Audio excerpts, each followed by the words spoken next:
അപ്പോൾ കഴിഞ്ഞ ഒരാഴ്ചയായിട്ട് ട്വിറ്ററിൽ ഏറ്റവും കൂടുതൽ ട്രെൻഡിങ് ആയിക്കൊണ്ടിരിക്കുന്ന ഒരു സംഭവമാണ് സേവ് ഹിന്ദുസ് ഫ്രം ബംഗ്ലാദേശ് എന്ന് പറയുന്ന ഈ ഒരു ഹാഷ്ടാഗ്. ഇപ്പോൾ ഫൈനലി യുണൈറ്റഡ് നേഷനും ഈ ഒരു കാര്യത്തിൽ വോയിസ് റേസ് ചെയ്തിട്ടുണ്ട്.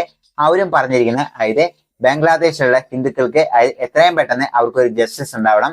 അതുപോലെ തന്നെ പുതിയതായിട്ട് പതിവേറ്റ് ഇന്ത്യൻ ഗവൺമെന്റിനോട് അവർ ആവശ്യപ്പെട്ടിരിക്കുന്നതും ഇത് തന്നെയാണ്.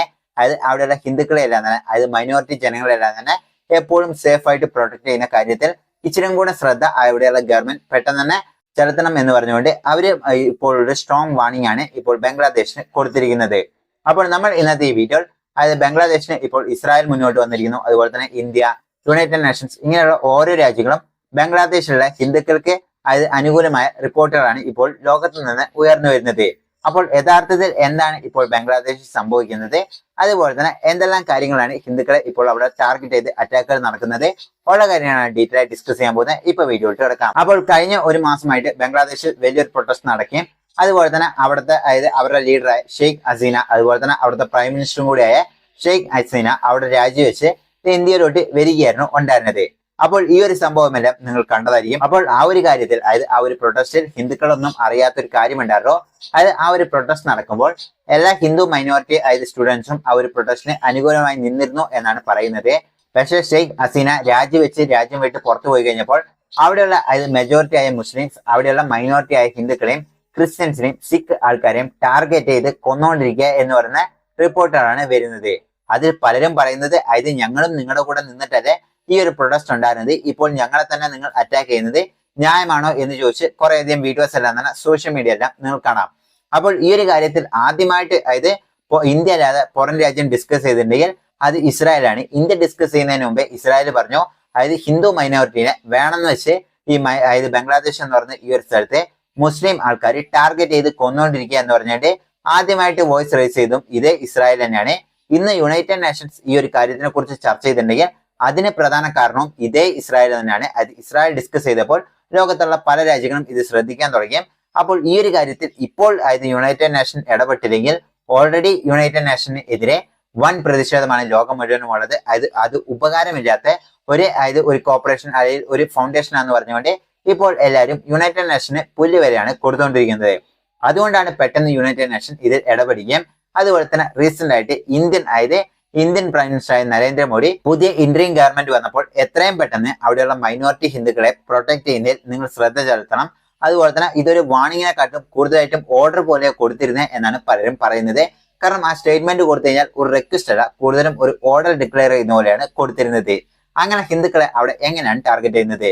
അപ്പോൾ ഹിന്ദുക്കളെ നോക്കുകയാണെങ്കിൽ 1971 ബംഗ്ലാദേശിന് ഫ്രീഡം കിട്ടുന്നതിന് മുമ്പ് തൊട്ട് തന്നെ 1946 ഇന്ത്യക്ക് സെപ്പറേറ്റ് ആയിട്ട് പാർട്ടീഷൻ കിട്ടിക്കഴിഞ്ഞാൽ ആ ഒരു സമയം തൊട്ട് തന്നെ പാകിസ്ഥാൻ, ഈസ്റ്റ് പാകിസ്ഥാൻ എന്ന് പറഞ്ഞ രണ്ട് രാജ്യമായി സ്പ്ലിറ്റ് ചെയ്ത് പോയി കഴിഞ്ഞപ്പോൾ തന്നെ ആ ഒരു സമയം തൊട്ട് ഹിന്ദുക്കളെ ബംഗ്ലാദേശിൽ വെച്ച് ആദ്യം തൊട്ട് തന്നെ എന്തൊരു പ്രതിഷേധം വരികയാണെങ്കിലും അവിടെ ഹിന്ദുക്കളെ ടാർഗറ്റ് ചെയ്തുകൊണ്ട് ഇരുന്നതാണ്.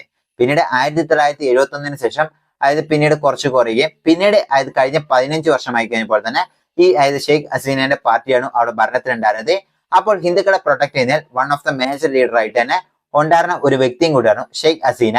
അപ്പോൾ ഷെയ്ഖ് ഹസീന അവിടെ നിന്ന് പോയി കഴിഞ്ഞപ്പോഴാണ് അവിടെ ഹിന്ദുക്കളുടെ വലിയ വലിയ വീടുകൾ അവിടെ ഉണ്ടെങ്കിൽ അതെല്ലാം തന്നെ ലൂട്ട് ചെയ്യുന്നു. അതുപോലെ തന്നെ ഹിന്ദുക്കളെ കൂട്ടക്കൊല ചെയ്യുന്നു. ചെറിയ കുട്ടികളെല്ലാം തന്നെ പിടിച്ചുകൊണ്ട് പോകുന്നു. അതുപോലെ തന്നെ ബലാത്സംഗം, ഇങ്ങനെയുള്ള പല കാര്യങ്ങളും, അതുപോലെ തന്നെ ഹിന്ദു അമ്പലങ്ങളെല്ലാം തന്നെ തകർത്തെറിയുന്നു. ഇതുള്ള കാര്യങ്ങളെല്ലാം തന്നെ അവിടെ ചെയ്തുകൊണ്ടിരിക്കുന്നത്. അപ്പോൾ ഈ ഒരു കാര്യത്തിനെ തുടർന്നാണ് ഇന്ത്യയും ഈ ഒരു കാര്യത്തിൽ വോയിസ് റേസ് ചെയ്തത്. അതുപോലെ തന്നെ പാർലമെന്റിൽ ഇതിന് സെപ്പറേറ്റ് ആയിട്ട് ഒരു കമ്മിറ്റീനെയും രൂപീകരിച്ചിട്ടുണ്ട്. അവിടെയുള്ള കാര്യങ്ങൾ ഡിസ്കസ് ചെയ്യാനും അതുപോലെ തന്നെ അവിടെയുള്ള ഹിന്ദുക്കൾ ഏകദേശം 1.3 കോടി ഹിന്ദുക്കൾ അവിടെ ഉണ്ട് എന്നാണ് പറയുന്നത്. അപ്പോൾ അവരുടെ സേഫ്റ്റിക്ക് വേണ്ടിയാണ് ഇന്ത്യൻ പാർലമെന്റിൽ ഇങ്ങനെ സെപ്പറേറ്റ് ആയിട്ട് കമ്മിറ്റി എല്ലാം തന്നെ രൂപീകരിച്ചിരിക്കുന്നത്. അപ്പോൾ പലരും പറഞ്ഞു ബംഗ്ലാദേശിൽ ഇങ്ങനെ ഒരു സംഭവം ഒന്നുമില്ല. ഇന്ത്യയിലെ പല മീഡിയസും ഇത് പറഞ്ഞതാണ്. ഇന്ത്യയിൽ ഇങ്ങനെ ഒരു സംഭവം തന്നെ ബംഗ്ലാദേശിൽ നടക്കുന്നില്ല എന്ന്. അതിനുശേഷം യുനസ് എന്ന് പറഞ്ഞ അവരുടെ പുതിയ ഇന്ത്യൻ ഗവൺമെന്റ് ഫോം ചെയ്തപ്പോൾ അദ്ദേഹം ഇത് ക്ലാരിഫൈ ചെയ്താണ് മൈനോറിറ്റിന്റെ മേലെ അറ്റാക്കുകൾ ഉണ്ട് എന്ന് ഇപ്പോൾ യുണൈറ്റഡ് നേഷൻ കൺഫേം ചെയ്തു, ഇസ്രായേൽ കൺഫേം ചെയ്തു, അതുപോലെ തന്നെ ഇന്ത്യൻ ഗവൺമെന്റ് കൺഫേം ചെയ്തു. അപ്പോൾ ആ രാജ്യം യുണൈറ്റഡ് നേഷനും അതുപോലെ തന്നെ മറ്റു രാജ്യങ്ങളും കൺഫേം ചെയ്തിട്ടും ഇവിടെയുള്ള പല മീഡിയസും പറയുന്നത് ഹിന്ദുക്കളുടെ പേര് അങ്ങനെ ഒരു അറ്റാക്കേ ഇല്ല, ഇവിടെയുള്ള സംഘ് പരിവാർ ആൾക്കാരില്ല പറഞ്ഞു വരുത്തുന്ന ഒരു കാര്യമാണെന്ന് പറഞ്ഞുകൊണ്ട് ശ്രമിക്കുന്നുണ്ട്. ഇപ്പോൾ റീസെന്റ് ആയിട്ട് പല വീഡിയോസുകളും നിങ്ങൾ കണ്ടതുമായിരിക്കും. അപ്പോൾ ഇതിനെ തുടർന്ന് ഫുൾ ഡീറ്റെയിൽ ആയി ചെക്ക് ചെയ്യുമ്പോഴാണ് ഇപ്പോൾ യുണൈറ്റഡ് നേഷൻ തന്നെ ഇതിൽ ഇടപെട്ടിട്ടുമുള്ളത്. അപ്പോൾ ഇന്ത്യൻ ഗവൺമെന്റ് ഇതിന് കംപ്ലീറ്റ് ആയിട്ടും അത് ഫുൾ ആയി സ്റ്റഡി ചെയ്ത് എങ്ങനെ അവരെ സേവ് ചെയ്യാം, അതുപോലെ തന്നെ ഇന്ത്യയിലോട്ട് കൊണ്ടുവരാൻ പറ്റുമോ, അങ്ങനെ കൊണ്ടുവരികയാണെങ്കിൽ അവരെ എങ്ങനെയൊക്കെ പ്രൊട്ടക്ട് ചെയ്യാം ഉള്ള കാര്യങ്ങളൊക്കെ ഇപ്പോഴും അനലൈസ് ചെയ്യാണ്. ഇതിൽ മറ്റൊരു പ്രശ്നം എന്താണെന്ന് വെച്ചാൽ അതായത് അവിടെയുള്ള ഹിന്ദുക്കൾ പലരും ബംഗ്ലാദേശ് വിട്ടു പോരാൻ തന്നെ തയ്യാറല്ല. അവർക്ക് ബംഗ്ലാദേശിൽ തന്നെ കഴിഞ്ഞാൽ മതി, പക്ഷെ അവർക്കെതിരെ അറ്റാക്കുകൾ ഉണ്ടാവാൻ പാടില്ല. ഇതിന്റെ കാരണം എന്താണെന്ന് വെച്ചാൽ വളരെ സിമ്പിൾ ആണ്. ഇപ്പോൾ നമ്മൾ ഇന്ത്യയിലുള്ളതാണ്. ഇന്ത്യയിൽ നമ്മൾ ഒരു 10-50 വർഷം കഷ്ടപ്പെട്ട് ഒരു വീടെല്ലാം വെച്ച് അതായത് നമ്മൾ പ്രോപ്പർട്ടി എല്ലാം വാങ്ങിയതിനു ശേഷം ഇങ്ങനെ എന്തെങ്കിലും അറ്റാക്കുകൾ സംഭവിച്ച് നമ്മൾ ആ രാജ്യം വിടണം എന്ന് പറഞ്ഞു കഴിഞ്ഞാൽ നമ്മുടെ സാധനങ്ങളെല്ലാം തന്നെ അവിടെ വിട്ടിട്ട് ഒന്നുമില്ലാതെ ഒരു അതായത് ഈ ഇമിഗ്രന്റിനെ പോലെ ഇവിടെ വന്ന് കയറേണ്ടി വരും. ഇത് നമുക്ക് വലിയൊരു പ്രശ്നമായി മാറുകയോ ഉള്ളൂ. അപ്പോൾ ഈ ഒരു പ്രശ്നം വരാതിരിക്കാൻ വേണ്ടിയാണ് അവിടെയുള്ള ജനങ്ങളെല്ലാം തന്നെ അവിടെ തന്നെ നിൽക്കാൻ വേണ്ടി കഴിയുന്നതും ഇപ്പോൾ വലിയൊരു പ്രൊട്ടസ്റ്റ് അവിടെ നടത്തുന്നതും. അപ്പോൾ പുതിയ ഗവൺമെന്റ് അതായത് എത്രയും പെട്ടെന്ന് ഇവിടെ അതായത് പീസ് റീസ്റ്റോർ ചെയ്യണം എന്നാണ് ആവശ്യപ്പെട്ടിരിക്കുന്നത്. അതുപോലെ തന്നെ ബംഗ്ലാദേശിൽ ഇപ്പോൾ റീസെന്റ് ആയിട്ട് ഒരു ഇലക്ഷൻ നടക്കാൻ പോകും. എന്തായാലും അടുത്ത ഒരു 90 ദിവസത്തിന്റെ ഉള്ളിൽ തന്നെ എന്തായാലും ഇലക്ഷൻ ഉണ്ടാവും എന്നാണ് പ്രതീക്ഷിക്കുന്നത്.